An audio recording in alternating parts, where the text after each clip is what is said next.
On today's episode of The Glue Guys, we're going to dive deep into that mailbag, netspod@gmail.com. We're going to pull out some beautiful hot takes that we're going to discuss, including a pretty spicy one about, are the Nets very serious? Are they actually serious about this season? About the chip? Is this a long game? Is this a chip season, Mike? Oh, is it a Doritos? Or is it a string bean? Is it a long... Or is it the bottom of a salt and vinegar Lay's bag? It just crumbles. We'll talk about that coming up on the show.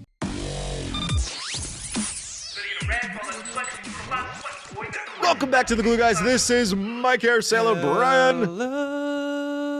Check us out on Twitter at BK Glue Guys, Netsdaily.com, The Athletic. Get yourself behind the paywall at theathletic.com/glue guys. A subsidiary of the New York Times, Brian. The Nets are back. They're not quite back. They're far. They do not feel that way. But that was a lot of that was great energy as opposed to what we saw. We're not even going to talk about what we saw last night. Actually, bury that stupid disgusting. Game. We are not really going to talk about Celtics, though. The Celtics Nets game, though, we'll weave into our conversation. I don't think people are coming here though for Celtics Nets breakdown, right? That's not what the audience desires. I pray you're not, but if you are, I apologize. God bless you. We have some great questions, netspod@gmail.com. We appreciate everyone donating their thoughts, their questions, their comments to us. A little bit of housekeeping. Yes, Adrian Wojnarowski did retweet our account. I don't really care. Big day for Mike. Big day. Hasn't really affected my life in any way, shape, or form, except it was the best day of my life. Yeah. I called Brian. You've known me since we were freshmen in college. That's right. True. We lived together sophomore year. We've gone through. You taught me how to play Guitar Hero, Mike. That was our first. That was how we connected at the first time. I get credit for that? Yeah. And it's big. It's been a big part of my life ever since. Huge. Have you ever seen me as happy? Have you ever experienced a jubilee? Because think about all the times that we've had. I mean, we've had like singing Mariah Carey high heights. Yeah. Sophomore year. So that's true. We were. I think Woj retweeting us is the top of the game. I'm really racking my brain the here. funny thing is, I think you are. You do probably have some things, and you just don't want to say them. No, I honestly don't think I do. I'm really thinking. I mean, even if I have a tawdry story, it's not. I don't think you're a man of highs and lows, Mike. That's what I like about you. You know, you're. There's not the middle for you is, you go there, but it's a dangerous area. But I don't know that I've seen you as high. You were high off that tweet. You got literally a high. Yeah. It was pretty exciting. It's fun to see the engagement numbers on a Woj tweet. I'll say that. Yeah, that's fun. But anyway, so very exciting times here with the Glue Guys. Brian, I think let's just dive right into the mailbag. Let me reach my little paw in there. First up from is Cheerboy. Well, wait, we got to play the whole cut now. It's sorry for all you new listeners who came on because you saw our Woj tweet. This is a disaster. All right, I'm ready. Next up, Cheerboy. That's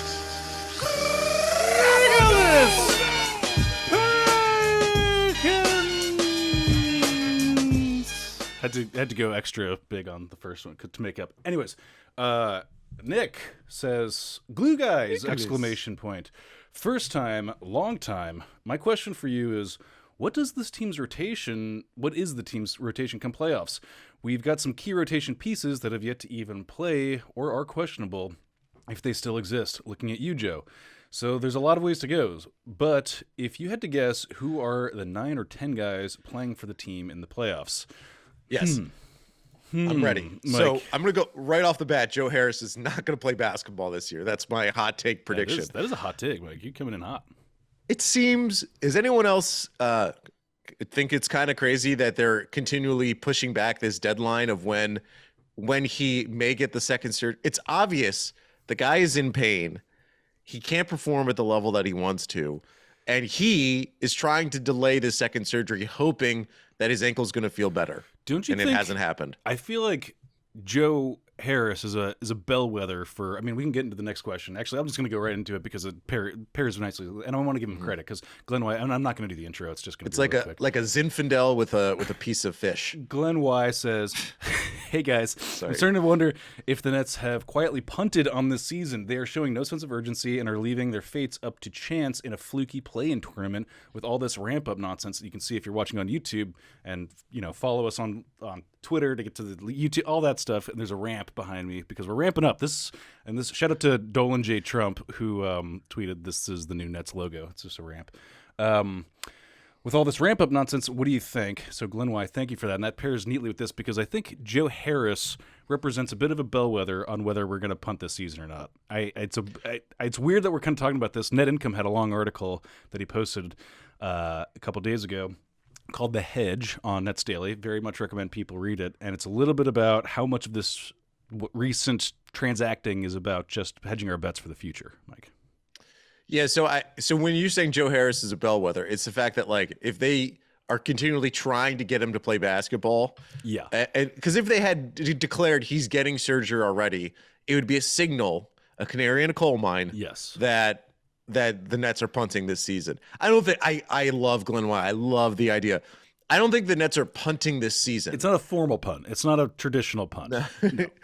No. Yeah. It's a fake punt. It's a punt on third down. That's right. The Joe Judge punt on third down, something that Joe Judge would have done with the Giants. But is it did they intentionally want to punt the season, or did James Harden force them to punt the season, basically? Because the second James Harden started rebel rousing, the second he started to be distant and be cold, it basically forced the Nets not to win the season. What? You're shaking your head, Brian. I am. This goes back into James Harden wants to go win that chip, so he's not waiting around for Kyrie. I would just think Kyrie is the first domino that falls. I don't know. We can't have this conversation every week, but sure. He's going right for the James Harden. I go right for the Kyrie. That's why we're peanut butter and jelly, Mike, and together we make a delicious classic sandwich. A classic sandwich. I don't think the Nets are punching on the season, though. I will say this. This Ben Simmons reconditioning ramp-up situation is very strange to me. I know that he has mental health issues, and his mental health issues shouldn't be I'm not going to analyze that, right? And I can't, as Steve Nash says, I can't get inside his head. Yeah. Did you see that? Did you see Ian Eagle in the broadcast last night dropped the hint that like Ben Simmons had hurt his back? He's ramping up. He was like, 25% up this tiny little ramp, and he's like, my back went out. I've been sitting all season, and his back went out. And now we have a back injury with Ben Simmons or something. That's like very informal breaking news by Ian Eagle. I didn't love that. I didn't love that vibe. But I wonder if that back injury is just sort of like a thing of to say, hey, we're like, it's a lie. I'm not saying Ian Eagle is lying. I'm saying someone within the Nets is saying that Ben Simmons has a back issue, and maybe his back hurts a little bit just because they do want this long ramp up. Here's what's weird. Is that we don't have an answer of when Ben Simmons is going to play. And like the Nets are the team at the forefront of injury analytics and all that stuff. They should have a target date of when Ben Simmons is going to play basketball, right? Like he came in, he looked a certain shape. He's not injured. If he's truly not injured, they should know, okay, in 2 weeks, he's going to play basketball. I don't know why they just don't say, Ben Simmons is probably going to be back in 2 or 3 weeks. What Steve Nash is saying is like, Kevin Durant is maybe going to come back Saturday, but I don't really think so. And like Goran Dragic is like a little bit later than that. And then Ben, I just don't know about Ben yet. I'm really not trying to get in his headspace. And Joe, I can't even talk about Joe right now. And it's like, can you guys it's like, such a calamity. Why is know the goddamn date. Just tell us. And like, if you don't, that's a big issue. If you don't know when Ben Simmons is going to come back, that means there's other things going on, whether it's the back, whether it's mental health. If he doesn't play this year, this is a disaster. Now, I'm not saying that he's not going to play. I'm just saying, like, they don't give a shit about what the fan base thinks, right? No, never they have. Don't care. And then they're like, why doesn't everyone show up to these games and pay hundreds of dollars for a beer and love this team to watch so much? Bruce Brown hustle? Yeah. I loved how Bruce Brown played last night. Yeah. But I don't, and it was a sold out game because it was Boston. Boston, there's a lot of Celtics they fans. travel well. They tend to travel. Yeah. well. but you're 100% right. Like, there's a part of this like, we don't know when he's going to play, blah, blah, blah, that is soul crushing to the fans. Like, let's tell us, like, you could say Ben Simmons is not going to play at least until this date. Like, he is not going to play against the Celtics, against the Bucks, and against Toronto in the both games against Toronto. After that, there's a good chance he's going to play. Tell us that. Give us that idea, because right now this mystery, putting mystery and misinformation and a lack of information around the Ben Simmons situation, a guy who hasn't played basketball since flaming out in the playoffs, is a bad media strategy. It may be okay from like a basketball sense, from a we're withholding information from our competitor sense. Where are the Nets right now in the standings, Brian? And where are they in the standings? And look what it's done to poor Glenn Y.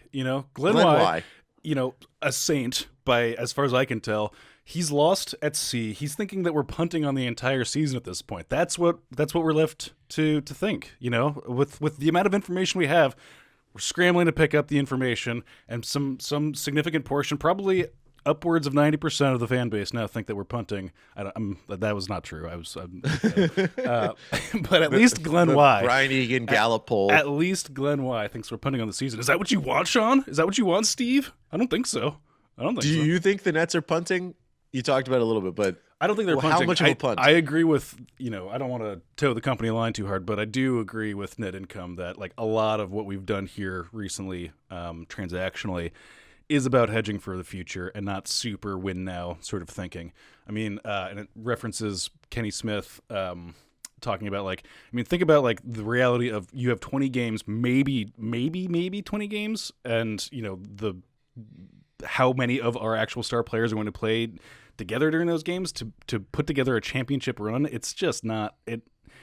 It ain't it. And the odds the odds have fallen pretty precipitously on Vegas betting odds. Like, I think everybody sort of is beginning to put together the reality of like, oh, that's not. Although, do you remember you were on a Spaces the other day, and there's some serious confidence in the fan base on another end. Some guy came in incredibly hot and was like, we're stacking chips and starts this season. and I was just like joking with him that they're going to win the next 5 and all that stuff. You're kind of So one, I'm not that. I am concerned. How could you not be concerned about the ramp, the very short ramp that the Nets have into the postseason? It is not unprecedented though for a team to have success with a very short runway. I've talked about this before. The 1999 Knicks were the 8th seed. They got healthy at the end of the year and they went on to go to the NBA Finals, and they got basically blown out by the Spurs. But they got blown out by the Spurs because Patrick Ewing tore his Achilles and Larry Johnson got hurt. So that team crumbled because of injuries on the end. But they got to the finals with a depleted Knicks team. But they had some serious continuity. Anyway, the ramp that they didn't. They didn't. Patrick Ewing. They didn't, because Patrick Ewing was hurt for most of that year, and then Latrell Sprewell came in. So I'm just telling you, like, Mike, the ramp that we have is like, when you're a kid, you're 10 years old, and you set up a ramp in your driveway, and it's like at a 90-degree angle, and you just go up and like slam your Schwinn right into the. There's no like in your mind that ramp is going to launch you like your Evil Knievel into the sky, and it just is a step. It is. It just turns you over. That's what I'm worried our ramp is right now. Okay, but play this out. Okay, even if the Nets are in the play-in. But let's say they have Kevin Durant, Kyrie Irving, and Ben Simmons, which I think is still the most likely scenario, is that Kyrie is playing at home, Ben Simmons will be playing by that time, and Kevin Durant will be fully healthy. Whoever they're playing the play-in, I don't have to look at the standings. I have no worries that they're going to destroy them. So then who's the number 1 seed in the East at this point? Bulls? I don't know. What is it? Bulls, I think. I don't know. Who is it? Yeah. Okay. I scoff. There's not even an ounce of me that is afraid of a Bulls series. Like, so here's the standings, just so everyone knows. The Bulls are number 1 right now in the Eastern Conference, a half a game above the Miami Heat. Heat are 2, 76ers are 3, but they're 3 games back from the Bulls, and then it's Bucks, Cavs, 4-5. If the Nets if they're not the 7th seed, because what would happen, the play-in, correct me if I'm wrong, Brian, The play-in is the 7 plays the 8, the 9 plays the 10. The loser of 7-8 plays the winner of 9-10 for the 8th seed, and the winner of 7-8 becomes the 7th seed. In my mind, the Nets are going to be a top 8 team. Right now, they're 2 games above the Hornets, and the Nets have been horrible. They beat, hopefully, the Raptors. I understand that game could be in Toronto. I actually think the Nets are going to ascend to a higher plane, and I think the Cavaliers are going to come down into that play-in. But there's like a few games. There's like 2 games of distance between those teams. Actually, there's like 4.5. There's a lot. I'm not worried about that. Yes, Brian. Can I incorporate an email into this conversation that'll segue neatly? Next up, that's Cheer Boy.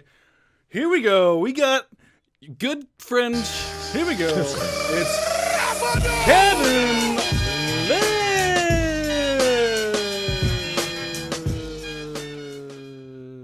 Kevin Lip. Kevin Lip says, I'm calling Nets 18-4 down the stretch to secure the 4 seed. Assumes health, mandate Kevin. ending, Ben 10 again. Once the playoffs start, we know that Nash will tighten the rotation. He's going to bring it up. Last season... Do we know that Nash will do that? I don't know. I don't know that we know that. David Duke Jr. is going to be starting playoff games for the Nets. Last season, at this time, he was already tightening up the rotation while integrating Blake. This year, we likely won't have a playoff 8 until the end of the first round. Who do you think makes the cut? Well, there's a lot of optimism in that email, and I appreciate that because we just went a little negative. That's so we're cynical on the show. We've been watching this team a while now, Mike, and it has an effect.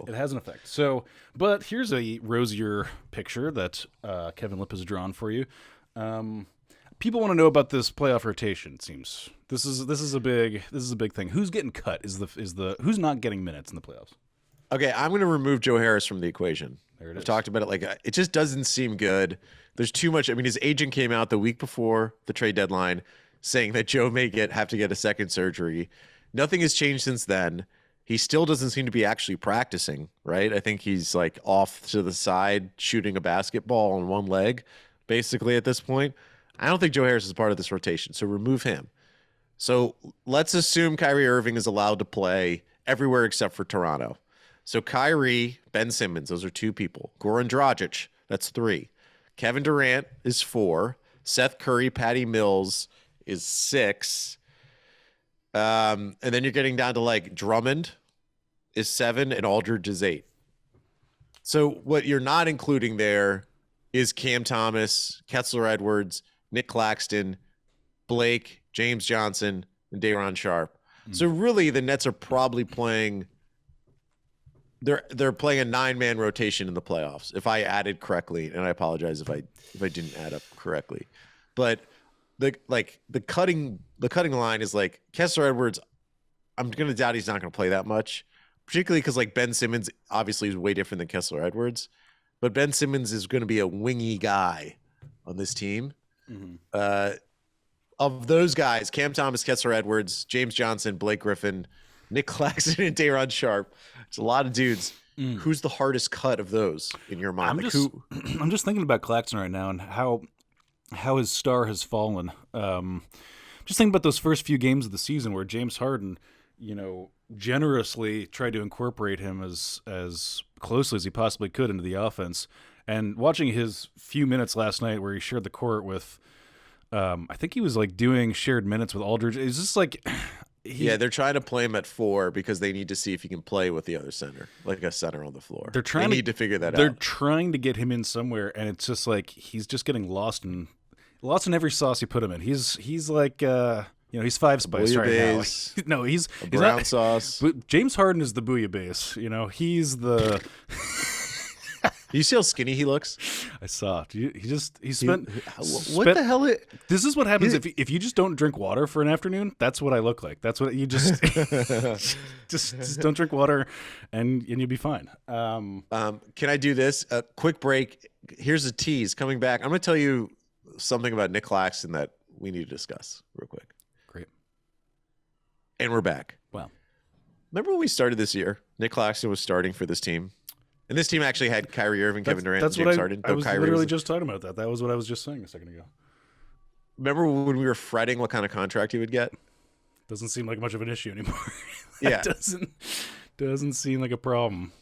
Reporting was out there that the Nets were trying to trade Claxton at the deadline. That Toronto was one of the teams. And actually, I would have been terrified if he went to Toronto. Toronto's the perfect team for Claxton to go on He's because the kind of everyone's like player. 6'7". Yeah. But they needed just a much taller version. But he's as athletic as like all their other OG Anunoby level defenders. Scotty Barnes. He's as athletic as those guys, but he's 7 foot or almost 7 foot.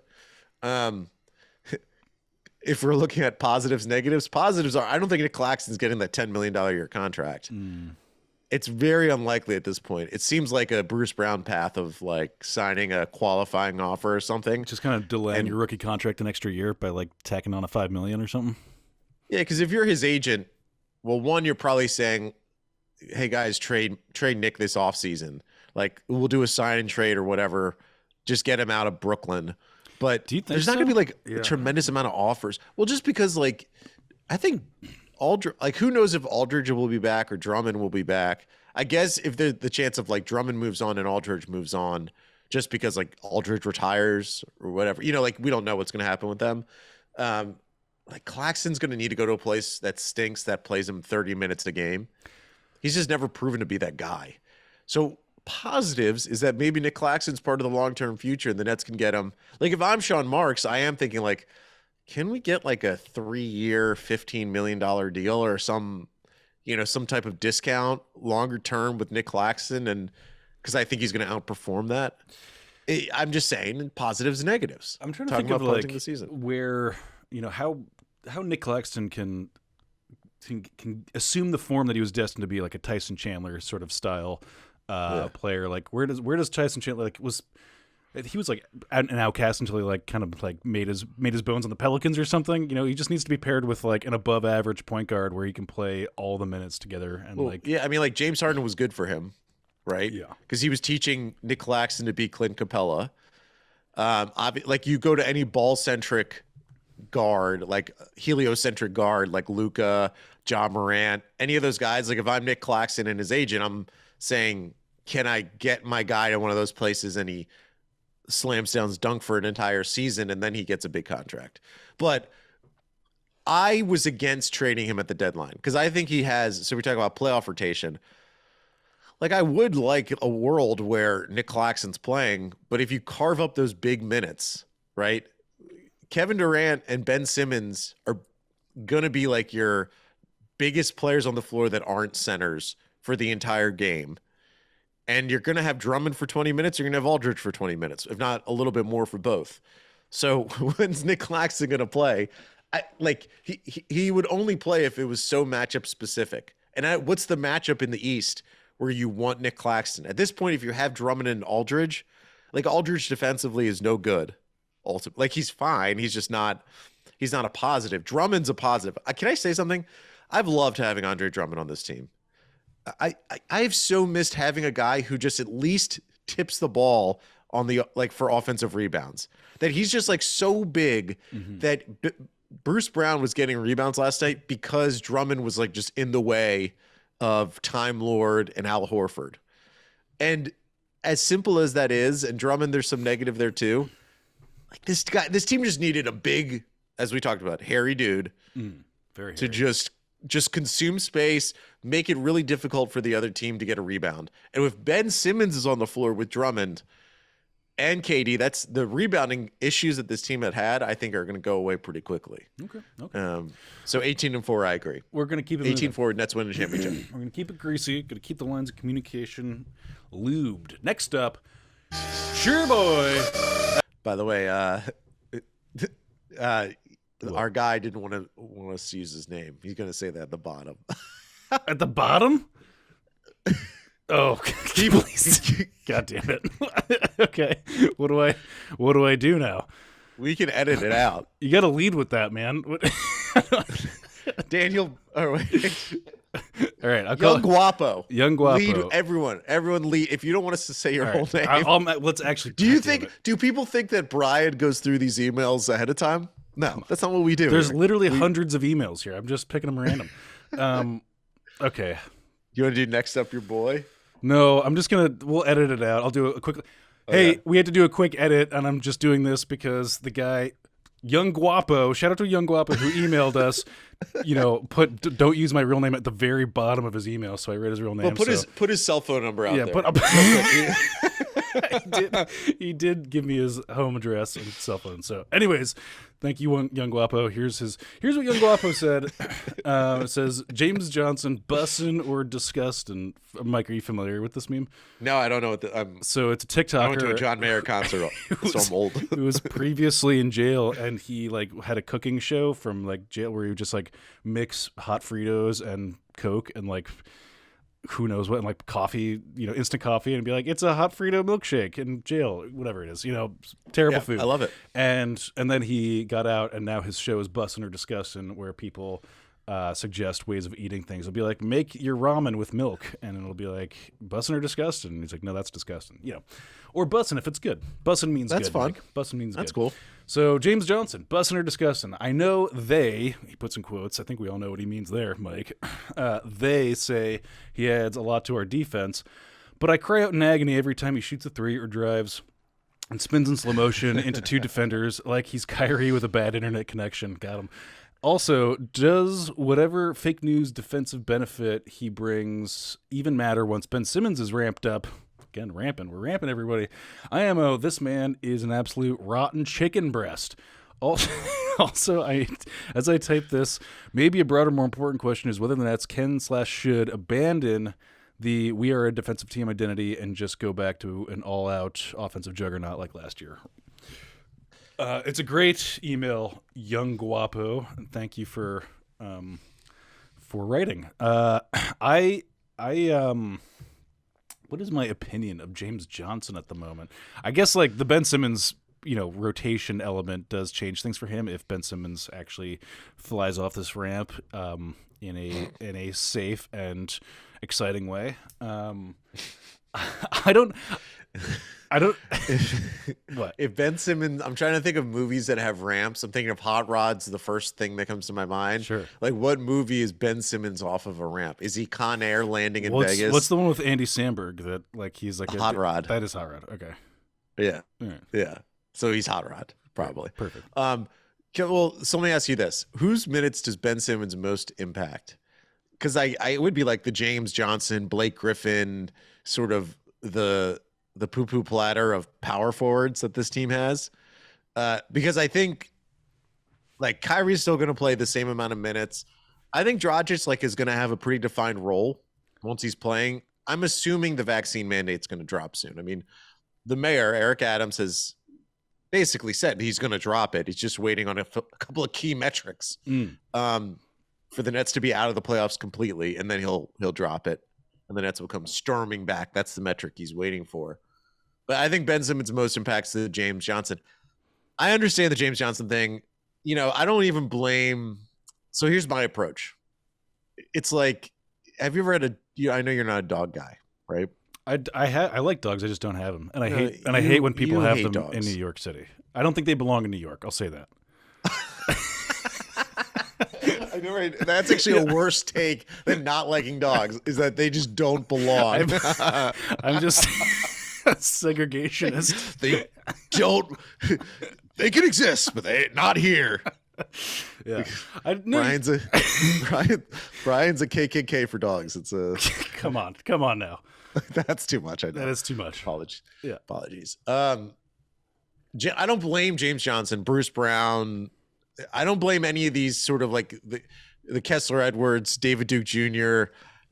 You can't blame Cam Thomas because he's been really good for the team recently. But they've been put in the situation. They didn't think that they were going to play 30 minutes a game. They thought signing with this team, they're going to ride the bench, maybe get in a couple of fights off the bench as enforcer types, and win a championship with James Harden, Kevin Durant, and Kyrie Irving. Nash just had to use James Johnson a lot. There's moments of James Johnson I really like. He's a good passer. He has the talk about the spinning in slow motion into two defenders. He does have the F it, I'm just driving to the hoop mentality, which sometimes this team kind of needs. Because too many times I think role players are differential in the moment to True. particularly when it was James Harden and everyone else. Everyone else is just standing around waiting for James Harden to do something. Yeah. And at some point, as a role player, you just have to take agency. I like James Johnson. He's not going to play in the playoffs, though. No. Like we went through the playoff rotation. He's not playing. He wasn't even in the maybe category. He didn't even like get to the Nick Claxton sort of level of is he going to play? The only reason he's playing, I can't even imagine, because again, you talk about Ben Simmons. Like I was going to say, if they need a really small ball 5, but if he's playing small ball 5, that's Ben Simmons. There it is. There it is. Thank you, Young Guapo. Young Guap. Should we do last one, or do we got time? How many you want to do? I got 3 more. Well, this is from Jesse Fox. This is a good one. This is who I got teed up. Yeah, you can do Jesse. Do I read his byline? I mean, what you know? Yeah, sure. Right. Dox him. Read his email, everything. Next up, cheer boy, Jesse Fox. Foxy Jesse Fox. That would be the boxer. If you don't name. know, he writes for New York Magazine. He writes about comedy as a comedy podcast. Very funny. Big shout out. Big shout out. Not next up. He writes, "Hey guys, first time, long time. My question is, isn't it cool, funny, good that the Nets might have a playoff roster without any medium-heighted players, just tallies and shorties? I have to say it, but it almost makes you want Joe Harris to stay injured. Anyways, keep up the great work." That's a fun question. Let's see. It would be like if you had a party and there's 40 ounce, like the 40s for beer bottles, or there's like the pony, the little like 3 ouncers. Yeah. That would be a fun party.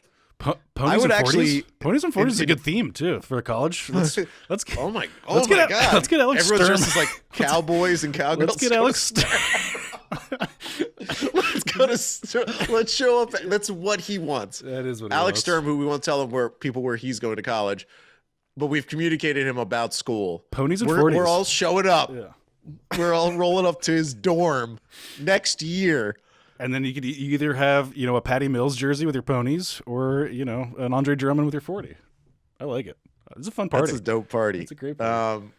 Kessler Edwards is and obviously he's talked about Joe Harris. Yeah, Joe Harris isn't going to play.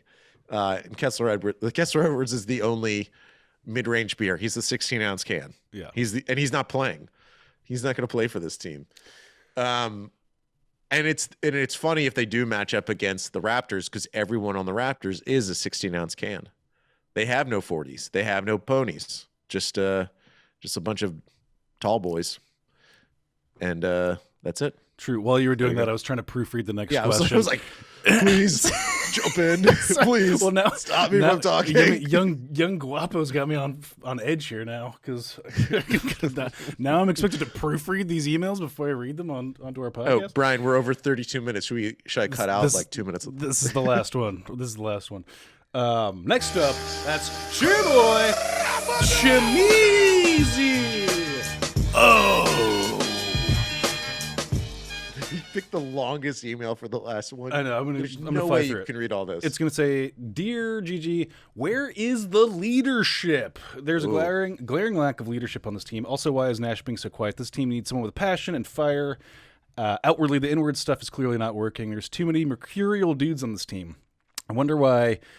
By the way, Brian said inward. It sounded like you said N word. I know. Sorry. Inward and Inward. N word sound drastically close to each other. This is what I'm talking about. Inward stuff. I wonder why Nash never gets technical, or at least fights against the refs. I feel like there are too many. This is funny because it is like an interesting. We tend to identify leadership as like being a spicy boy on the sidelines. A Spice Lord. Spice Lord.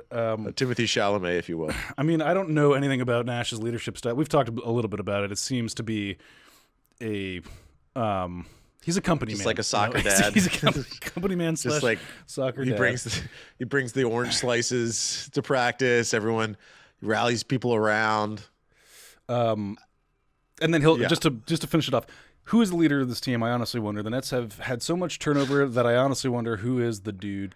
Coach / player goes so. Thank you, Jimmy Z. That was a great email. So we're talking leadership, Mike. Is KD the de facto leader in your mind, Mike? Do we need a leader? Absolutely. I mean, and of course, I understand this question, but KD's the leader. He just hasn't been able to be the leader because he's been hurt. This season is so GD weird. Why is it weird, Mike? Just from Kyrie Irving and not getting vaccinated. Why is everyone so hesitant to say it? Just say it out loud. It feels better. It starts with that. It feels and better then it's when you Harden's speak truth. A tubby human being who's just mad and grumpy and distant. You know, I thought about this. This is the way I'll finish the pod. And I don't know if everyone listens to the Bill Simmons podcast. I don't know if people don't know what it is. It's Bill Simmons' podcast. He had Zach Lowe on, and he had like inside information Bill Simmons claimed he did, which I believe because he knows a lot of people. He's friends with Daryl Morey and Worldwide Wes and Steve Nash, so I think he knows some stuff. He talked about his latest intel on why the Harden-Simmons trade happened.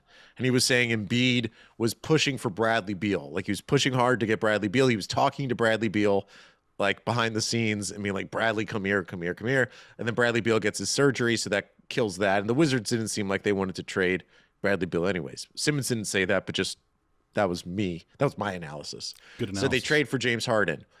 And part of why James Harden was unhappy in Brooklyn, it wasn't just like it wasn't a one thing with Kyrie, but it was like the overall Kyrie experience.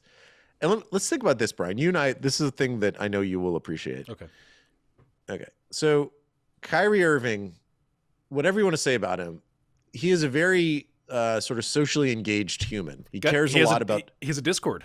I joined his Discord last night, and it's hilarious. He has a Discord? It's full of like teens, super stans, and they're very young.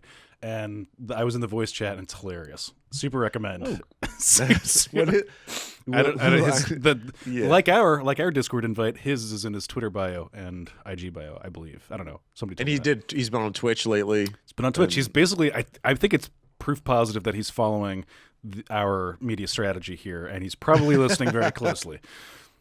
Kyrie is a guy, like, if you ever heard him talk, like the whole flat earth thing was really like him. He he likes to investigate things. He likes to get his own information, unfortunately. Yeah.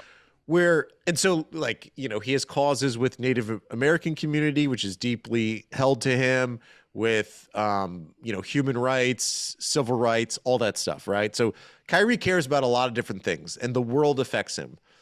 James Harden's the guy who showed up to the bubble in the Blue Lives Matter mask and had no clue what it meant. Yeah.